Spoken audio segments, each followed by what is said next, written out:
Hallöchen ihr Lieben und willkommen zurück zu einem neuen Video von mir für euch. Für diese Jacke benötigt ihr zuallererst euren Brustumfang und mehr nicht. Wie immer gehe ich hier von Größe 36, 38 aus und habe da immer einen Brustumfang von 100, ganz leicht. Normalerweise bei Pullover, Polunder teile ich die 100 dann durch 2 für Vorder- und Rückteil. Diese Jacke habe ich recht einfach gehalten, die wird zum Großteil in einem durchgehäkelt. Und daher benötigt ihr nur euren Brustumfang. Also einmal hier komplett herummessen und das war's. Im Anschluss zeige ich euch gleich das Muster, was ich verwende, auf einem kleinen Stück, da ich euch 1 Meter schlecht in die Kamera halten kann. Also werdet ihr euch da ungefähr den Musterverlauf anschauen. Dafür benötigt ihr generell eine Maschenanzahl teilbar durch 4, da die Knospe 2 Maschen benötigt und 2 nochmal für die halben Stäbchen, seht ihr aber gleich nochmal. Das heißt, ich werde eine Luftmaschenkette auf 1 Meter anschlagen, ihr dann dementsprechend eures Brustumfangs, und die Maschenanzahl sollte teilbar durch 4 sein. Danach häkelt ihr, wir beginnen unten, Reihe für Reihe so hoch, einfach gerade, links und rechts, eine Riesenfläche, bis ihr ungefähr hier unterm Ärmel angekommen seid. Und dann werden wir uns das Ganze unterteilen. Also im Endeffekt werden wir jetzt erstmal ein Rechteck häkeln, so, was eine Länge in meinem Fall von 100 hat. Und eine Höhe vermutlich so um die 40 cm. Und mehr ist es auch nicht. Also viel Spaß beim folgenden Muster, was ich jetzt einblenden werde. Und dann sehen wir uns zum Rechteck wieder. Und zwar benötigt ihr für dieses Muster eine Maschenanzahl teilbar durch 2. Als Grundlage werde ich mir als allererstes eine Kette häkeln aus festen Maschen. Ihr könnt eine ganz normale Luftmaschenkette machen oder aber ihr macht 2 Luftmaschen, geht in die erste zurück, holt den Faden durch, zieht beide Laschen auf gleicher Höhe durch eine Schlaufe und durch 2. Dann habt ihr hier schon mal eure erste Masche. Und hier unten hat sich auch eine Masche gebildet. Dort stecht ihr dann wieder ein, holt den Faden durch, zieht beide Laschen auf gleiche Höhe, durch eine und durch 2. Also erstmal den Boden für die Masche häkeln und dann die Masche selbst. Dann wieder hier in die nächste gebildete Masche, Faden holen, durchziehen, beide Schlaufen auf gleicher Höhe, durch eine und durch 2. Und so häkelt ihr die Kette so lang, wie ihr sie benötigt.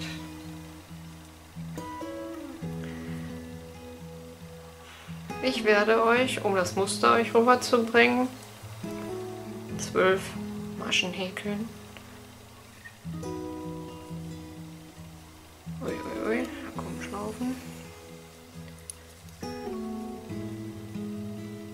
Und dann zeige ich euch das eigentliche Muster.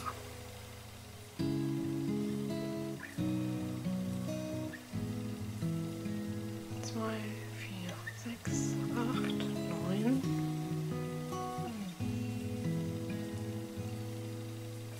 10, 11.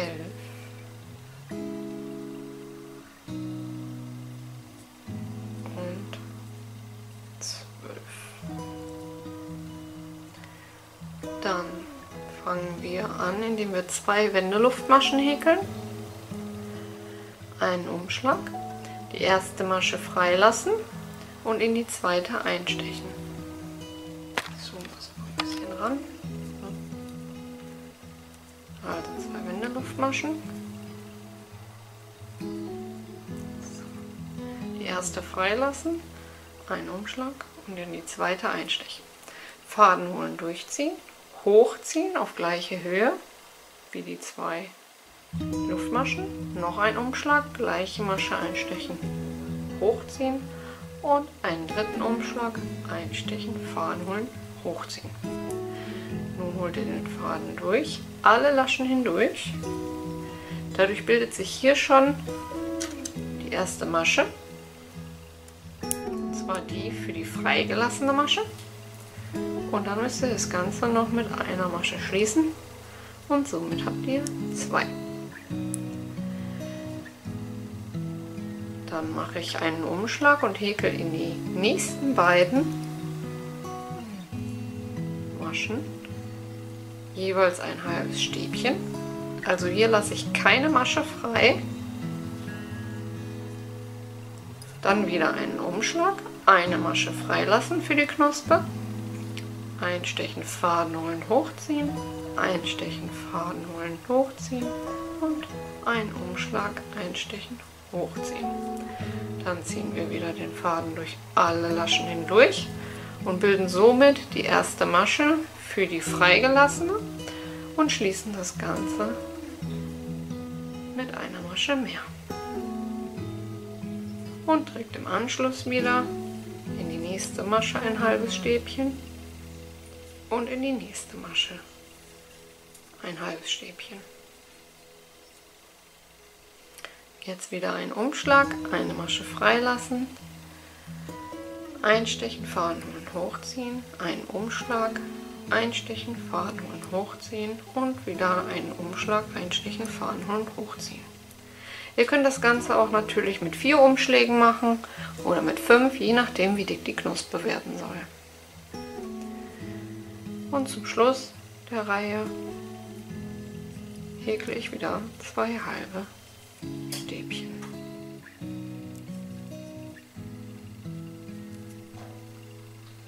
So. Und dann ist schon mal unsere erste Reihe fertig.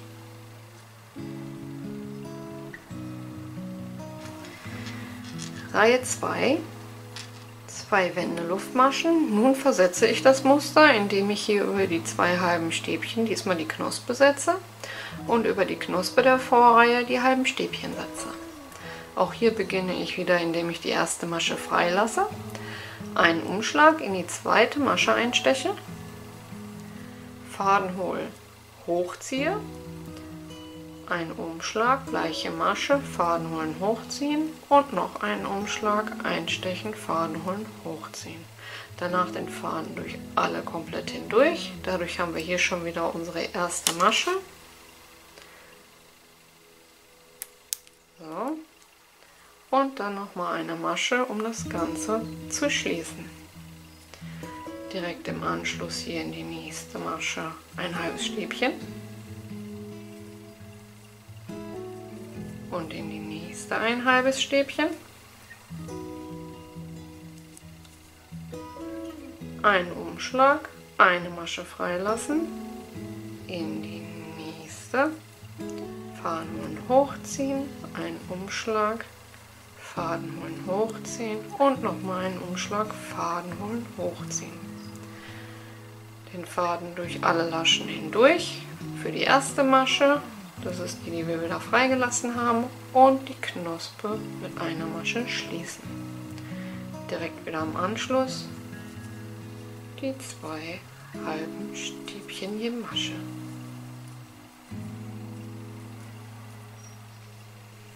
Einen Umschlag, eine Masche freilassen und in die nächste wieder 3 Laschen.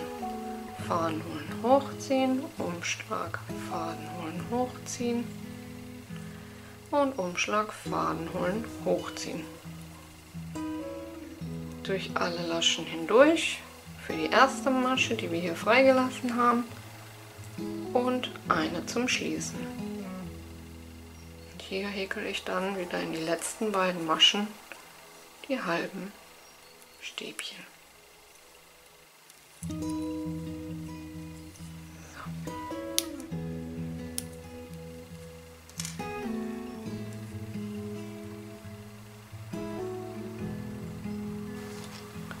Und jetzt zeige ich euch noch einmal die dritte Reihe. 2 Wendeluftmaschen. Und jetzt will ich auch hier wieder direkt die Knospe am Anfang setzen, über die halben Stäbchen der Vorreihe. Einen Umschlag, eine Masche freilassen, einstechen, Faden holen, hochziehen, einstechen, Faden holen, hochziehen und einstechen, Faden holen, hochziehen. Alles gemeinsam abmaschen. Das ist direkt eure erste Masche. Da setzen wir auch dann den Marker. Im Anschluss wieder die halben Stäbchen.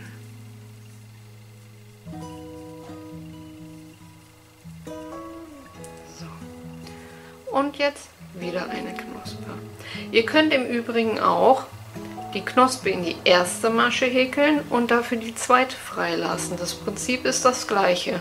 Nur die erste Lasche, die sich dann bildet, ist dann die für die Knospe und dann müsst ihr noch eine zweite zusätzliche für die freigelassene. Die Knospe braucht grundsätzlich 2 Maschen. Also lasse ich wieder eine frei, steche ein, Faden holen, hochziehen. Einstechen, Faden holen, hochziehen und ein drittes Mal einstechen, Faden holen, hochziehen. Durch alle Laschen hindurch und mit einer Masche schließen.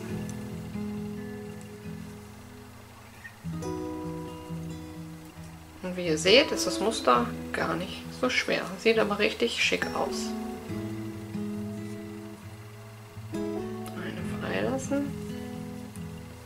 Wieder die 3 Schlaufen. Alle gemeinsam abmaschen und mit einer schließen.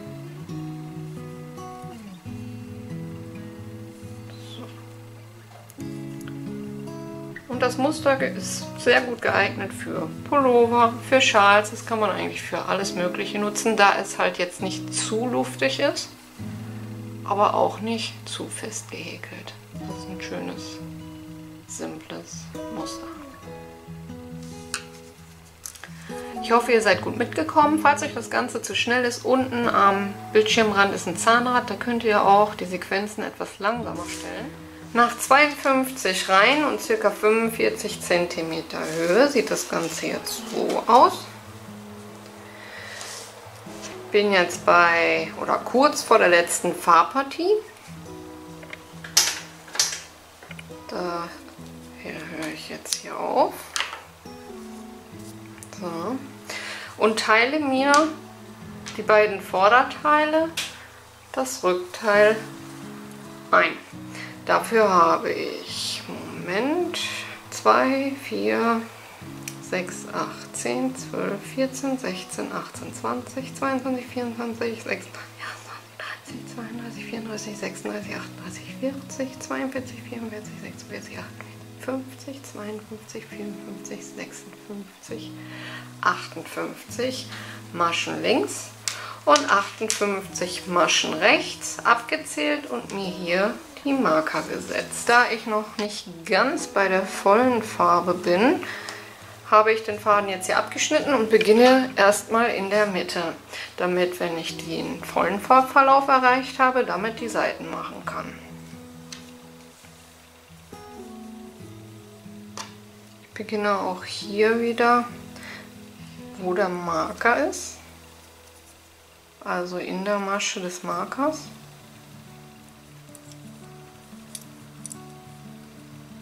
So.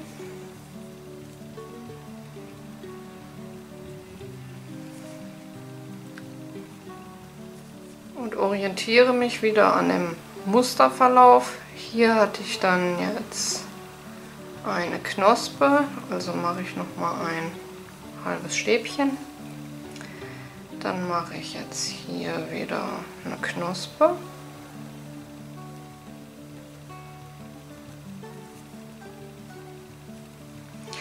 Und dann wieder meine 2 halben Stäbchen in dem Rhythmus, wie ich auch die anderen Reihen gehäkelt habe. Zwar so, dass ich immer über der letzten Knospe der Vorreihe mein halbes Stäbchen setze.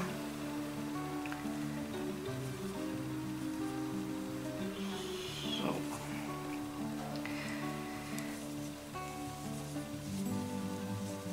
Den Rücken häkel ich jetzt 22 cm hoch, einfach gerade hoch, ohne Abnahmen, ohne Zunahmen, einfach ganz unspektakulär nach oben. Und wenn ich 22 cm erreicht habe, dann sehen wir uns wieder. Bis gleich. Zurück. So sieht das Rückteil aus. Einfach gerade hoch gehäkelt, 22 rein und sind ca. 20-21 cm Höhe und das reicht. Danach habe ich schon mal eine der beiden vorderen Hälften gehäkelt und das sieht dann so aus. Dabei bin ich hier am Ärmel gerade geblieben, 22 Reihen auch hoch und habe hier am äußeren Rand, wo wir nachher das Bündchen komplett herumhäkeln werden, immer in jeder Reihe eine Abnahme gemacht und dadurch diese leichte Schräge bekommen. Ich habe hier dann vom Rückteil aus nach außen angefangen zu häkeln und das gleiche mache ich jetzt auch noch auf der anderen Seite mit euch zusammen. So, und auf der anderen Seite hatte ich ja den Faden gekappt gehabt, das war vom Hauptteil, dort kann ich dann auch direkt wieder ansetzen, also diese Seite häkel ich dann von außen nach innen zum Ärmel hin. Und die andere Seite, wie gesagt, habe ich vom Ärmel nach außen hin begonnen. So. Wichtig hierbei ist jetzt nur, dass wir schauen, dass wir zum einen in der Musterung bleiben, dass das nicht auffällt, dass wir hier neu angesetzt haben. Und zum anderen brauchen wir jetzt als erstes direkt eine Abnahme. Wie schon erwähnt gerade, wir machen ab hier jetzt in jeder Reihe eine Abnahme, immer außen. Am Ärmel innen drin, das bleibt gerade. Also einen Umschlag einstechen, Faden holen, einstechen, Faden holen und alle gemeinsam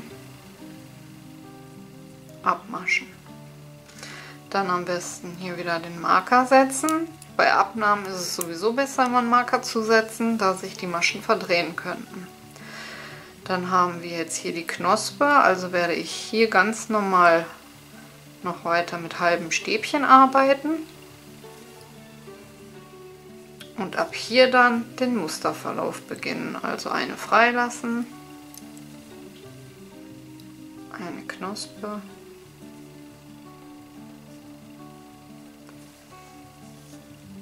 dann wieder 2 halbe Stäbchen,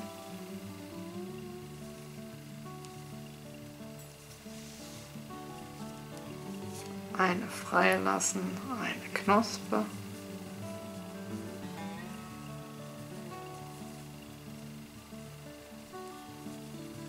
Und so weiter und so fort.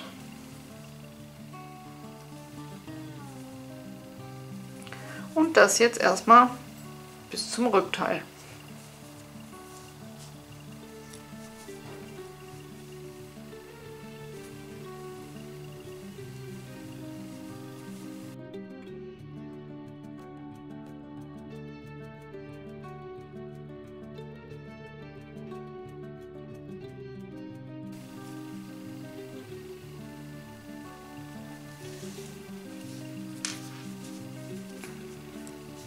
Und hier am Ende die halben Stäbchen.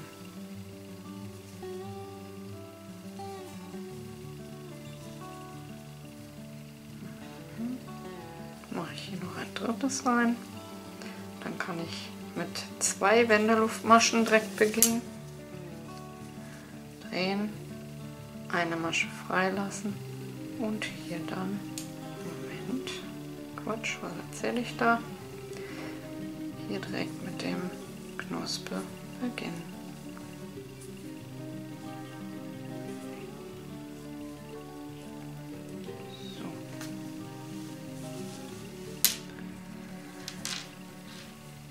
So. Und auch hier dann wieder im Rhythmus bleiben. Immer die 2 halben Stäbchen so häkeln, dass wir bei der Knospe enden.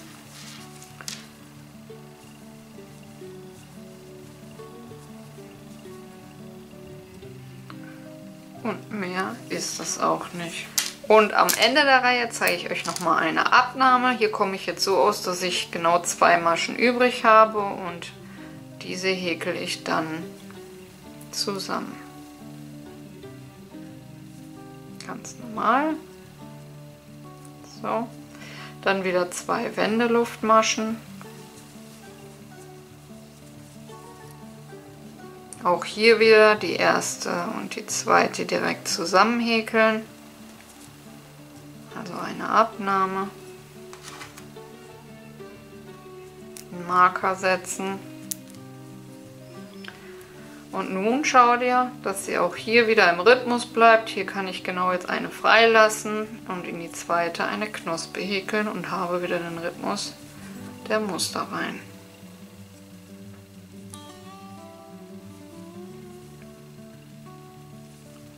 So.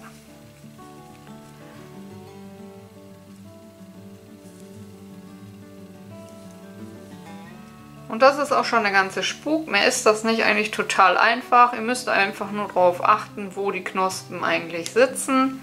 Schauen, dass ihr nach der Abnahme dann auch wieder die nächste richtig positioniert. Gegebenenfalls könnt ihr auch 3 halbe Stäbchen am Anfang häkeln. Das kommt natürlich noch besser aus, wenn ihr danach auf dem Rückweg seid. Dann habt ihr genau noch eine Knospe und ein Endstäbchen. Ja, und ansonsten heißt es jetzt immer Reihe für Reihe so weiter häkeln, innen am Ärmel gerade hoch, am äußeren Rand in jeder Reihe eine Abnahme, das 22 Reihen weit. Und wenn ihr soweit seid, sehen wir uns zum Endergebnis. Bis dahin wünsche ich euch viel Spaß beim Häkeln, beim Rückteil und den beiden Seitenteilen und wir sehen uns später. Nachdem alles soweit fertig gehäkelt ist, lege ich mir nun das Vorderteil zusammen auf das Rückteil. Und ich persönlich habe mir hier 28 Maschen abgezählt und einen Marker gesetzt, sowohl am Rückteil als auch am Vorderteil. Und genau hier werde ich beide Teile zusammen nähen. Also vom Rand bis zum Marker 28 Maschen. Und habe auch nur noch so einen kleinen Zipfel vorne über. Das gleiche auch auf der anderen Seite und somit habe ich dann einen Halsausschnitt von 15 cm. Wie das Vernähen funktioniert, brauche ich euch ja jetzt eigentlich nicht mehr zu zeigen. Wer so eine Jacke häkeln kann, der kann auch selbst vernähen. Und dann sehen wir uns wieder, wenn es an den Kragen.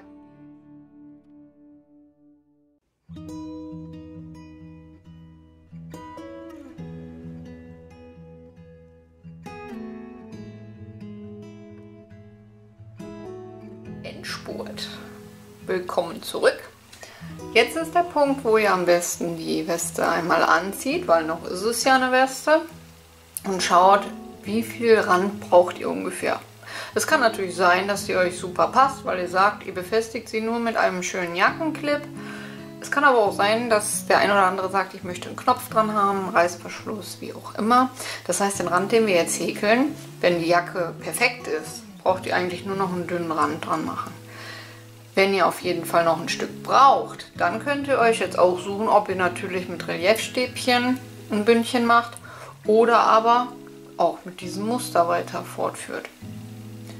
Ja, und dann würde ich sagen, legen wir mal los. Wie schon vorhin erwähnt, beginne ich unten links und arbeite mich hoch um den Kragen herum und wieder runter. Dann wieder wenden und das Ganze zurück. Hin, zurück, bis das Ganze für euch weit genug ist. Ich bleibe bei der Farbe Peach oder Quarz, womit ich auch nachher die Ärmel mache. Vor allen Dingen hat man dann hier auch einen schönen Kontrast. Finde ich auch ganz toll. Und habe mich hier für ein Bündchen entschieden, das in der gleichen Optik eigentlich weitergeht. So. Kurz einfädeln.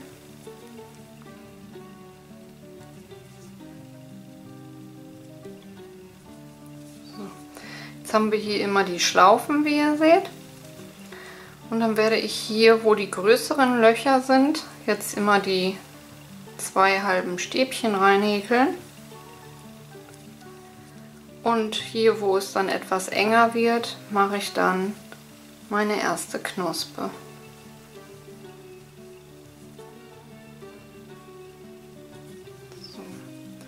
Dann wieder hier, wo die Knospe quasi ist, mache ich jetzt wieder die halben Stäbchen.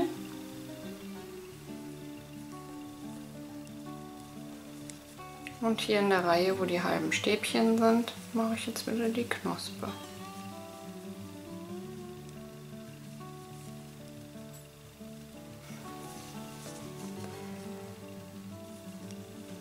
Also ganz easy kann man das ganz gleichmäßig verteilen, ohne dass es nachher gruselig aussieht. Denn die Abstände der Reihen sind auch immer gleich. Ich bleibe im Muster. Und daher sieht es dann auch schön gleichmäßig aus. Ja, so geht es jetzt, wie gesagt, den Kragen rauf und runter, rauf und runter. Die nächsten Reihen kennt ihr ja allein schon hiervon, da brauche ich euch eigentlich gar nichts mehr groß zeigen. Ach so, bevor ich es vergesse. Ihr könnt euch natürlich auch hier an diesem Punkt eine Zipfeljacke erstellen, indem ihr einfach unten am Rand, also hier wo wir jetzt angefangen haben und auf der anderen Seite, immer eine Zunahme pro Reihe macht. Dadurch wird die Jacke hier länger und ihr bekommt eine schöne Zipfeljacke. Ich möchte halt diesmal einen geraden Schnitt haben, deswegen mache ich euch nochmal darauf aufmerksam. Kann jeder, wie er möchte, gestalten. Ist halt nur ein Tipp am Rande. Und ja, dann würde ich sagen, sehen wir uns eigentlich nur noch zum Endergebnis. Viel Spaß, viel Freude. Bis gleich. Beginne ich unten im Achselbereich, dort wo wir eh schon die Nähte haben. So können wir uns am besten orientieren. Und fädel dann auch genau da ein. So. Und nun verteile ich das Ganze so, dass ich... Moment. Dass ich über der Knospe die halben Stäbchen auch wieder habe. So. Beziehungsweise ich kann hier eigentlich schon direkt mit den Abnahmen eigentlich auch beginnen. Umso besser ist es dann schon. Also einstechen, Faden holen, einstechen, Faden holen und gemeinsam abmaschen. So, danach geht ihr hin und geht zwischen die beiden Knospen und häkelt eine Knospe. 1, 2 und 3. Dann über der Knospe wieder 2 halbe Stäbchen. Zwischen den Knospen eine Knospe. 1, 2, 3. Und so verteilen wir jetzt erst einmal ringsherum unsere Maschen. Hier wieder über der Knospe 2 halbe Stäbchen und zwischen den beiden wieder eine Knospe.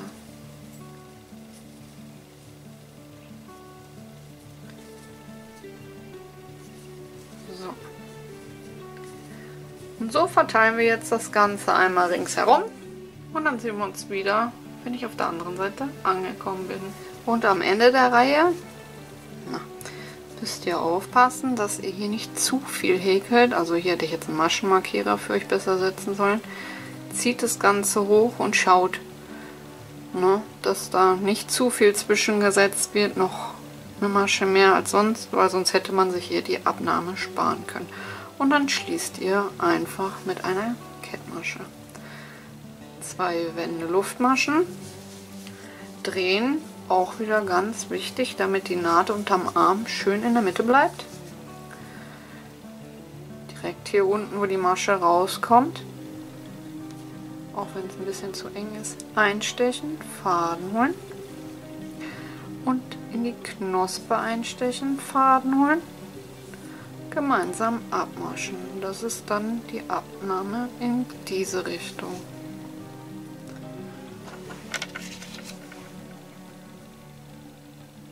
Marker setzen. Und dann wie gehabt, immer zwischen den Knospen, also hier eine frei lassen, wieder eine Knospe häkeln, mit einer Masche schließen und die 2 halben Stäbchen, sodass ihr wieder das letzte halbe Stäbchen über die Knospe häkelt. Also der gleiche Rhythmus wie im Hauptteil.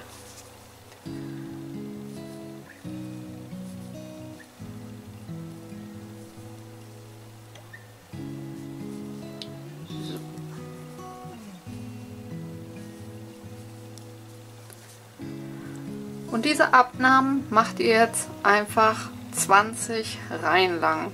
Immer eine Abnahme am Anfang, mit einer Kettmasche die Runde schließen.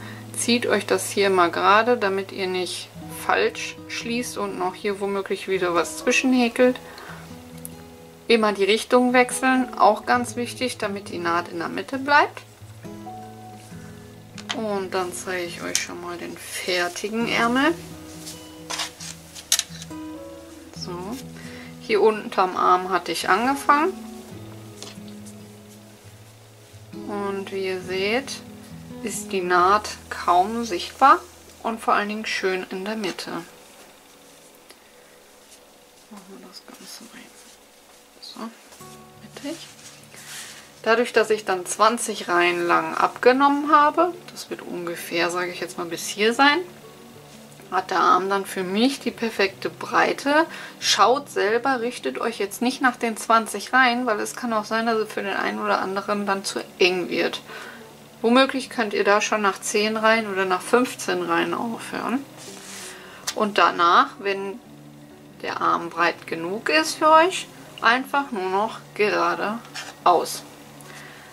Da auch die Ärmellängen bei jedem unterschiedlich ausfallen oder unterschiedlich der Sitz sein sollte. Die einen mögen es, wenn es, sage ich mal, schon hier so über den Handflächen erst endet. Manche mögen es lieber am Handgelenk oder halt auch Dreiviertelärmel, wie auch immer. Da kann jeder jetzt den Ärmel gestalten, wie er möchte. Ich denke, wichtig war jetzt nur halt, wie ihr die Abnahmen macht und worauf ihr achten müsst. Ich werde jetzt noch den zweiten Arm häkeln und dann präsentiere ich euch eigentlich nur noch das Endergebnis, auch wie der Rand in der Mitte aussieht. Und dann seid ihr stolzer Besitzer einer schönen Häkeljacke. Und dann würde ich sagen, auf und bis gleich. Ich hoffe, euch hat die Anleitung gefallen. Ich hoffe, ihr seid gut mitgekommen.